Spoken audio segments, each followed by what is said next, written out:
Colleen, and then you feel free to go a little longer too if you guys want, and if not, that's fine too. But just sorry, we're tight there. So, in here, Colleen. Katie, Colleen, the World Cup now just days away. We've been writing about it at a distance for weeks, for months, for years, but play kicks off at MetLife Stadium in just under 2 weeks. You both have been engaged in a ton of reporting this spring about preparations for the 2026 FIFA World Cup. You've written extensively about Governor Mikey Sherrill and her concerns about the tournament's cost. You've written extensively about the transportation issues that surround this, moving massive crowds of people from New York, Penn Station to the Meadowlands. We've also seen a ton of reporting from you both about the activities of the New York, New Jersey host committee and how New York City and New Jersey are sharing responsibility, or in the case, as the case may be, not sharing responsibility for some aspects of preparation for the World Cup. And finally, you've written a lot about ticketing as well. But in the days that lie between us and the start of play on the pitch at MetLife, what are some of the biggest unanswered questions for you? I think you mean New York, New Jersey Stadium, right?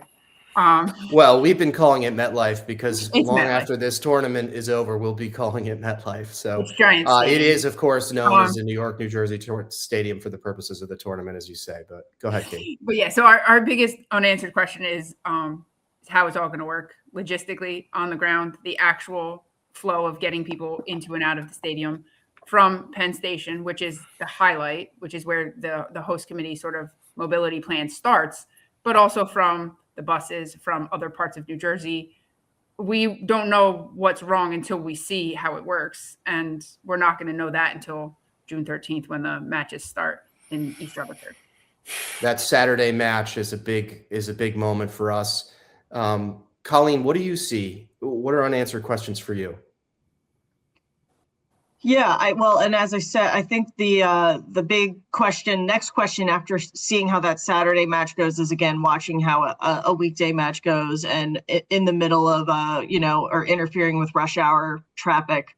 I think for New Jersey and really the region, the success of this tournament will live and die by the transportation system and whether it is designed and functioning as designed, and if it can handle the mass movement, but also have the flexibility to deal with unforeseen circumstances. I mean, we are already seeing that today at New York Penn Station, where they have had 2 fires in a matter of weeks that have significantly disrupted service, things that could not have been foreseen, but how they handle that, how they deal with that, and how they pivot, and can they pivot to buses and other means or other forms of other gateways during a match, during moving 40,000 people.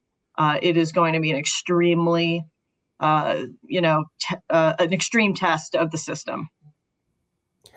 You've talked at great length with New Jersey transit leaders, obviously Chris Calori, with the Governor Sherrill. How confident do they seem to be in this transit plan?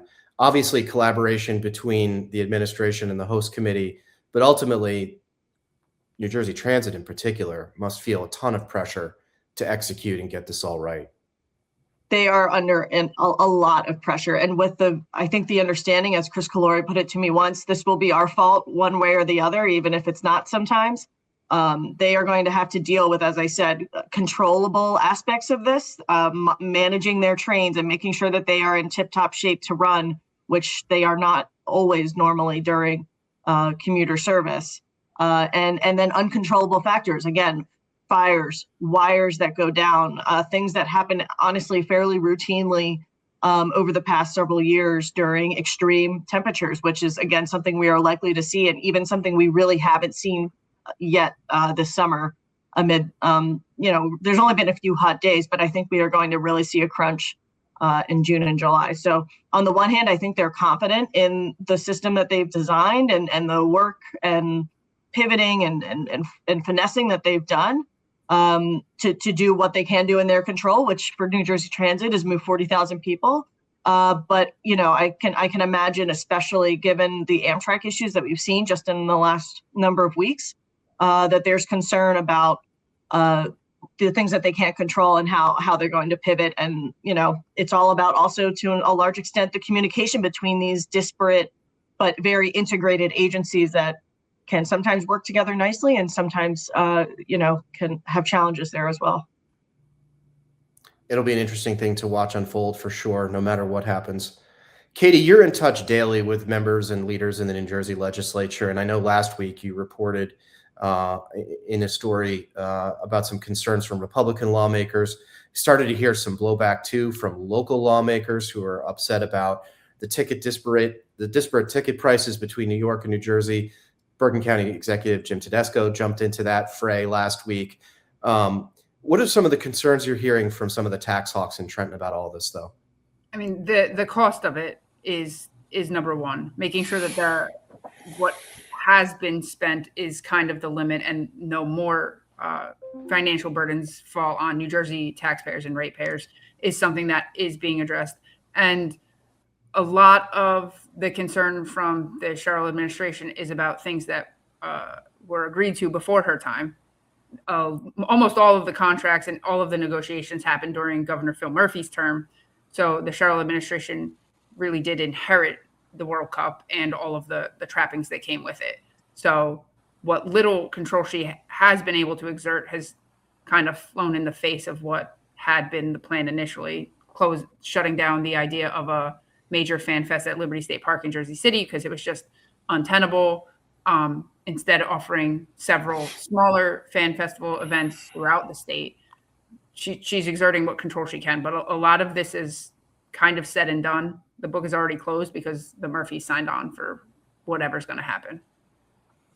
Thanks, Katie. Charlie Style, you've written a little bit about some of the tension in Trenton about the spending related to this. A column you wrote some weeks ago now looked at a proposal from, I believe, the Republican side of the bench that called for, an ad hoc commission that would look at future bids for sporting events like this. But you've also written recently too, Charlie, about the political tensions that are unfolding as the World Cup inches nearer to getting started here in the greater metro area. In particular, I know you're concerned, even as you wear that Knicks hat, about New York City and its contributions to the preparations for this event. Share with us some of the tension you're seeing in the politics of this between New Jersey and our neighbor across the Hudson in New York City. Well, I'm not so sure I'd call it tension. I just think that what I've seen is sort of a kind of dropping of the ball on our side to, get ahead of some of these things, namely this whole failure to get a low price discounted tickets for some of our fans that could not afford these King's ransom tickets that are to get in the stadium. I think we were outmaneuvered. New Jersey, the side of this equation, was outmaneuvered by the populist mayor of New York's Mondami, who recognized from the beginning that this was a public relations goal to be spun. It fit into his narrative that, this country is being ruled by oligarchs and plutocrats, and here's an opportunity to make a statement. And he was able to use that theme to extract these 1,000 tickets at $50 a pop for residents on his side of the river that would be distributed through a lottery. In New Jersey, on the other hand, who is, as my two colleagues have documented, has invested heavily in this with taxpayer money. Almost over $300 million of our money has gone into propping up this extravaganza, and we get nothing. We have no ticket issue. So I don't know if it's so much tension as it is a failure by the host committee, the New Jersey side of the host committee, to get ahead of the game and recognize that kind of advantage. Well, I think there's an undeniable amount of tension. I think that the ticket thing is honestly symbolic of that. I mean, on the one hand, I agree with Charlie on that, Mayor Mamdani not only outmaneuvered New Jersey in a sense, but he really outmaneuvered the rest of the host committees and the rest of the cities in North Right. America that are participating in this, who also have not received a similar treatment. But it was especially stinging for New Jersey, who is supposed to be represented by a host committee that represents two places, New York City and New Jersey. And so the fact that they gave away tickets, bought full freight tickets and gave them to New York City and said absolutely boo about New Jersey is just really astonishing. And it does speak to, I think, growing tension between all of the different partners that are involved in this and who have to work together in a really strained environment to make this tournament work. Just an aside, 4 out of the 5 board members of the host committee are from New Jersey, and how they didn't raise their hand and insist that we want that same deal for us. I mean, that begs further scrutiny, if you ask me. It's a real disservice. And these are mostly Phil Murphy. I mean, the ex-governor's wife is the chair of this board, and we had to hear during her failed campaign for the Senate how deeply they love New Jersey and how they are Jersey right down to their DNA. Well, where is it? I'd like to see some evidence of it.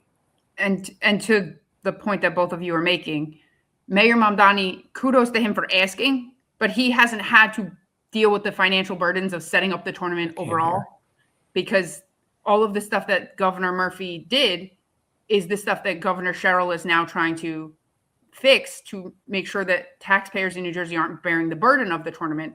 So she hasn't taken the time to ask for tickets when she's busy trying to make sure we're not paying astronomical train prices for the next 10 years to cover, that shuttle.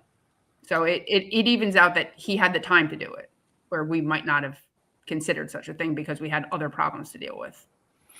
The big carrot for the World Cup has been, since the idea of the joint bid surfaced years and years ago, has been the economic impact. And Charlie used the phrase invites greater scrutiny in one of his comments a few minutes ago. I know that we are going to be keeping close eyes on what that economic impact ends up being. I know that that's going to end up being a long game as well.